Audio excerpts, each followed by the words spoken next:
Sözlerin Gücü Kur'an-ı Kerim Sayfa 142 604 sayfalık Musaf En'am Suresi 108 ile 110. ayetler. Bir söz insanı kurtarır, bir söz batırır. Bismillahirrahmanirrahim. Ve la tesubbullezine yed'ûne min dûnillah feyesubbullaha adven bigayri ilm. Kezalike zeyyennâ likulli ummetin amelehum.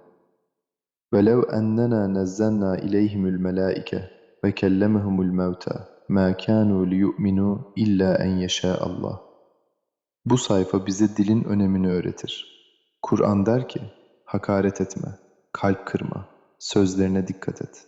Çünkü kötü söz daha büyük kötülük doğurur. İnsan mucize görse bile inanmak istemezse inanmaz.